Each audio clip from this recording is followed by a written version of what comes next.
राजस्थान के जालोर स्थित श्री रत्नेश्वर महादेव मंदिर में आयोजित महायज्ञ और विशाल जनसभा में सीएम योगी आदित्यनाथ मौजूद हुए हैं।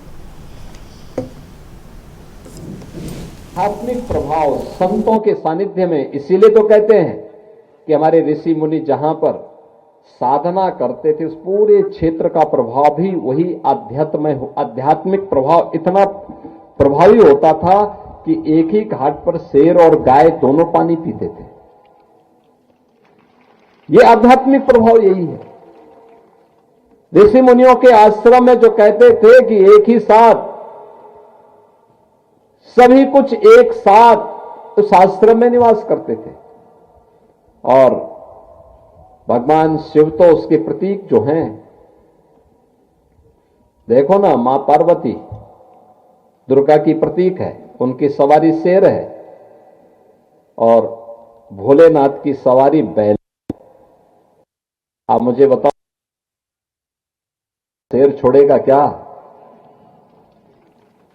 गणपति की सवारी चौवा है, और भोलेनाथ के गले में नाग है, यानी उसका बहुत आसान शिकार होता है, लेकिन वो छेड़ नहीं रहा है। कार्तिकेय की सवारी मोर है, यानी वो मोर सांप का भी दुश्मन माना जाता है, लेकिन सब एक साथ मिलकर के जीवन चक्र को संचालित कर रहे हैं। यही जीवन है,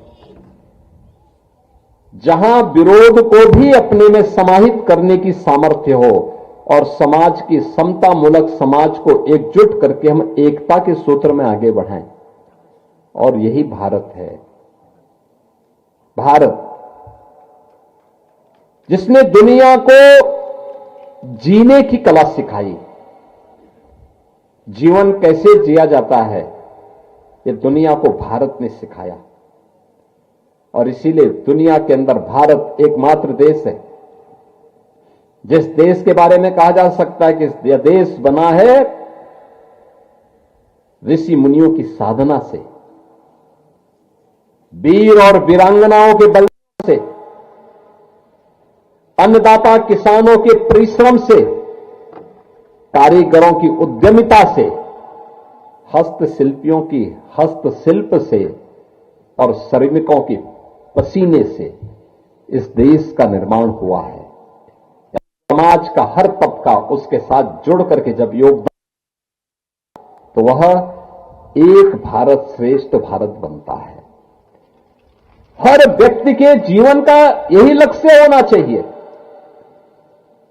हर व्यक्ति के जीवन का यही लक्ष्य होना चाहिए कि इस एक भारत श्रेष्ठ भारत के निर्माण के लिए जो हमारे पूर्वजों की थाती है, जैसे 375 वर्षों की एक लंबी परंपरा को सजो करके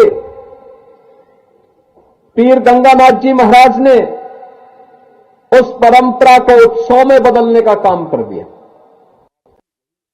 उनका स्वास्थ्य अनुकूल था, सबके बावजूद उन्होंने जो कुछ भी पीर शांतिनाथ जी महाराज ने अपने समय में सोचा था, उसको व्यावहारिक धरातल पर उतारने का काम कर दिया।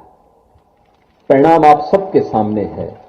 आज उस रूप में यहां पर हम सबको सब कुछ दिखाई दे रहा है, और यहां पे मंच पर बैठे हुए हमारे जितने योगेश्वर है, वो अपनी गुरु परंपरा को उसी रूप में आगे बढ़ाने का काम कर रहे हैं, उसी रूप में बन रहा है। आप बाबा मत्स्यनाथ पीठ स्थल बोहर में जाकर के देखेंगे, वहां पर मंदिर का भव्य निर्माण, वहां पर स्वास्थ्य के लिए, शिक्षा के लिए, लोक कल्याण के लिए अनेक कार्यक्रम उसके माध्यम से वहां पे संचालित हो रहे हैं। अपने लिए नहीं, समाज के लिए, व्यक्ति के लिए नहीं, समिष्टि के लिए, सबको एक साथ जोड़ने का सामर्थ्य, बिना भेदभाव के प्रत्येक को उसका अधिकार प्राप्त हो जाए, बिना भेदभाव को उसका हक मिल जाए, सम्मान मिल जाए। आप फतेहपुर में चले जाइए, बाबा अमृतनाथ जी के पावन पीठ पे वहां पर आध्यात्मिक वातावरण की अपनी एक अनुभूति अलग होती है। वहां पे लोक कल्याण भी है, भक्ति भी है, साधना भी है और समाज को अपने में जोड़ करके उस सामर्थ्य के माध्यम से लोक कल्याण का एक बड़ा अभियान भी है। आप गोगामेड़ी में चले जाइए, आपको ये सब काम देखने को मिलेंगे। यानी हम सबका दायित्व क्या बनता है, हम भी इस परंपरा को आगे बढ़ाने में अपनी ओर से कुछ प्रयास प्रारंभ करें। और मैं तो भौचक था कि जब हम लोग 2015 में यहां आए थे और उस समय आकर के हम लोगों ने ब्रह्मलीन पीर शांतिनाथ जी महाराज के सानिध्य में श्री मंदिर के उत्सव के कार्यक्रम में भागीदार बनने का अवसर प्राप्त हुआ था। उस समय जिस अच्छी व्यवस्था को हम लोगों ने देखा था, जो एक सुव्यवस्था दिखनी चाहिए, जो अनुशासन दिखता है व्यवस्था में, उस अनुशासन में पीर गंगानाथ जी महाराज के सानिध्य में उनके शिष्यों ने उस व्यवस्था को और भी अच्छे ढंग से